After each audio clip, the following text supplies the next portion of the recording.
Hola, mi nombre es Marcela Delgado y soy estudiante de la Universidad Pedagógica Nacional de licenciatura en Química. El día de hoy hablaremos de la pedagogía con respecto a la educación. Entonces, para abarcar este tema es muy importante comenzar por la parte de la educación. Entonces, la educación se venía implementando pues a lo largo de toda la historia, a lo largo del inicio de las generaciones, incluso de cuando el hombre hace su evolución en el Homo sapiens, pues para comenzar como a sobrevivir y a subsistir como en el mundo. Entonces, digamos que en principio pues se parte de la supervivencia y de este nomadismo que utilizaba la gente. Entonces, digamos, las personas tenían que transportarse de lugares a otros porque aún no se ubicaban como en ciertos lugares. Entonces, en este nomadismo pues obviamente tenían que aprender en dónde podían pasar las noches, qué podían comer, cómo podían hacerlo, tenían que buscar formas de adaptarse. Entonces digamos que esta educación parte de la adaptación y de la cultura que se ha generado a lo largo de la historia. Digamos que se ha ido generando una evolución, entonces viene la parte del sedentarismo, cuando ya las personas decidieron situarse, formar poblaciones, formar familias, entonces ya comienzan a trabajar para sus lugares de vivienda, para subsistir y para vivir. Entonces, digamos, comienzan a trabajar en tierras. ¿Para qué? Para hacer cultivos. Comienzan a trabajar en las construcciones para eh, construir sus lugares de vivienda para poder vivir. Obviamente tienen que aprender a ubicarse en ciertos lugares y tienen que aprender en parte algo muy importante que es la casa. ¿La casa para qué?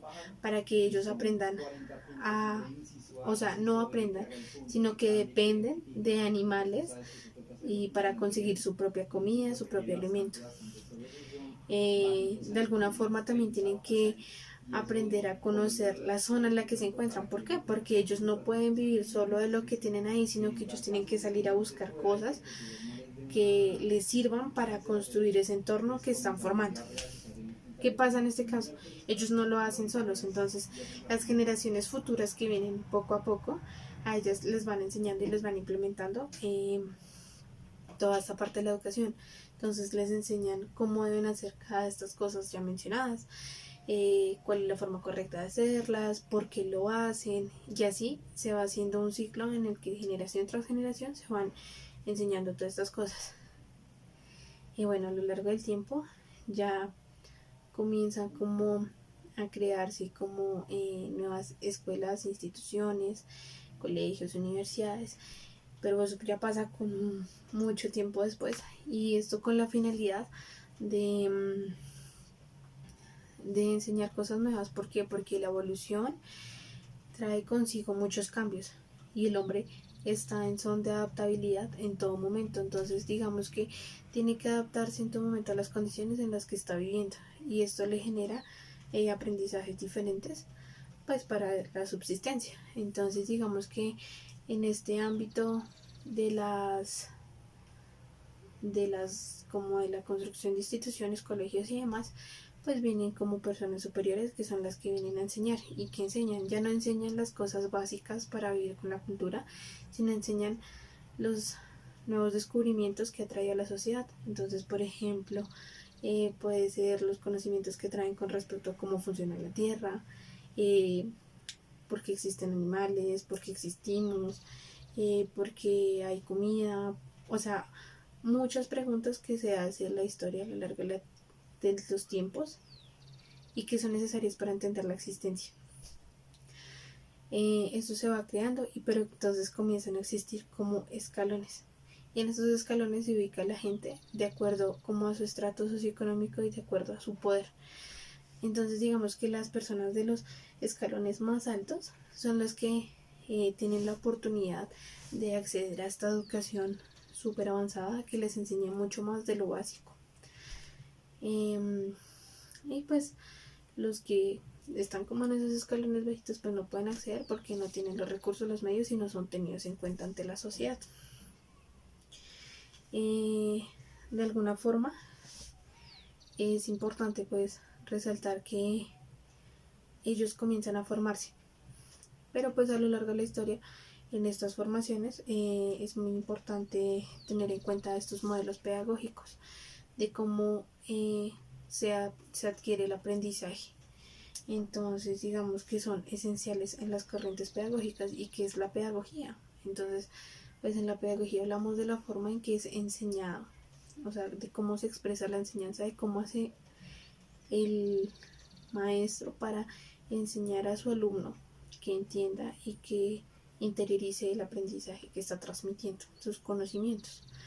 Entonces, digamos que aquí es cuando, a partir a lo largo de la historia, aspectos pedagógicos que son importantes para aplicar a estas corrientes pedagógicas. Entonces, digamos que en principio se encuentra el afecto. Entonces, en el afecto, digamos como que es la primera matriz, la formación humana que adquiere el hombre a partir del afecto maternal, por así decirlo. Entonces, digamos que todas las personas aprendemos por la buena, como se dice. Entonces, no puede el estudiante, el maestro, ir a enseñar de forma brusca porque simplemente el estudiante lo va a ver de forma tediosa, fastidiosa y no va a interiorizar los conocimientos. También es bueno tener en cuenta la experiencia natural. Entonces, no hay que inhibir al niño o a la persona que esté aprendiendo. ¿Por qué? Porque entonces ya se va a sentir intimidado y no va a querer aprender más allá, sino hay que dejarlo que explote y que tenga sus experiencias de forma muy natural, o sea, que él simplemente lo aprenda y lo entienda como él lo interiorice, pero de forma individual, simplemente que tenga los conceptos claros. También es muy importante el diseño del medio ambiente. Entonces, es bueno tener un ambiente en el que el estudiante se sienta cómodo, tranquilo y que esto le sea llamativo para que de esta forma sea más fácil interiorizar los conocimientos. También pues el desarrollo progresivo.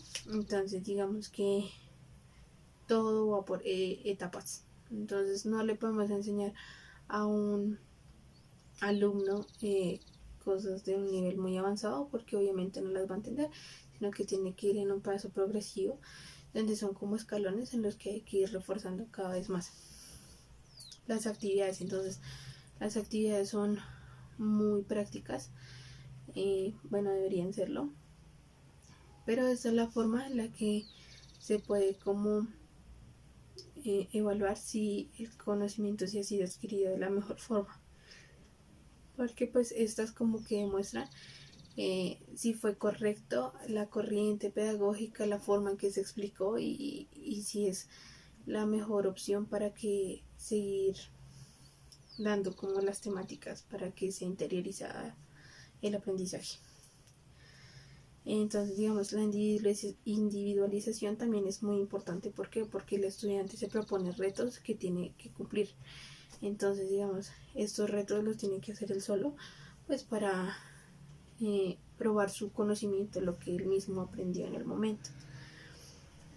También hablamos como de un anti-autoritarismo. Entonces, digamos que en este caso es como que el alumno no tiene que depender en todo momento del maestro, no. El alumno también puede ser independiente, pero de forma que si necesita un refuerzo lo haga por parte del docente. Pero de esta parte también es importante resaltar que debe existir la actividad grupal. ¿Por qué? Porque el trabajo colectivo es muy importante. No debemos quedarnos solo con lo que uno solo entiende, sino que también es importante resaltar lo que los demás pueden aportar a esta educación. Y de igual forma está la actividad lúdica. Entonces, en la actividad lúdica se refuerzan diversos temas y se hacen de forma dinámica. Entonces, aquí es donde entra una parte muy fundamental que es la didáctica. Y entonces, de esta dinámica es más fácil interiorizar. Entonces, es muy bueno ponerle al niño juegos, ponerle retos, porque entonces él se va a sentir motivado y de esta forma la interiorización va a ser como más apta y más viable. Por esta forma es muy importante como el vínculo que hay entre maestro y alumno, porque pues de este depende que haya un excelente aprendizaje y que se pueda seguir como avanzando en estos términos sin que haya un retroceso de información, porque pues el hecho de que se pare en algún momento, o sea, se corte, pues no va a permitir como el avance y van a quedar vacíos y pues eso no es lo que debe pasar. Digamos que eso sería como lo más fundamental y lo más importante en este caso. En la actualidad podríamos tener en cuenta muchos aspectos de la educación tradicional, como por ejemplo la autoridad. Digamos que esta autoridad es muy importante. ¿Por qué? Porque los chicos ahora no quieren digamos, experimentarlo de forma autónoma, sino que quieren ya que todo sea como maesticadito, por así decirlo. Y pues no sería como lo esencial. ¿Por qué? Porque no hay un aprendizaje autónomo en la parte individual de la que hemos hablado. Entonces no se hace una interiorización del conocimiento y el estudiante no se esmera y no va a aprender por sí mismo. Digamos que el eurocentrismo, ¿por qué no deja aplicar las ciencias? Porque se enfoca como en una parte estricta, ¿sí? O sea, como que se va a aprender solo de esta forma y no se puede ir como más allá. Y la ciencia tiene que explotarse en todos los medios, y si eso no se hace, no va a haber una buena interiorización de la ciencia. Entonces, por eso es que el eurocentrismo no permite aplicar las ciencias a esto. Y por otra parte, como las variables pedagógicas son súper importantes. ¿Y por qué son variables? Porque estos se pueden aplicar en cualquier momento de la vida y van de acuerdo a cómo el estudiante como que retiene la información dentro de sí y como el maestro las como aplica para una mejor interiorización del tema. Y muchísimas gracias por su atención.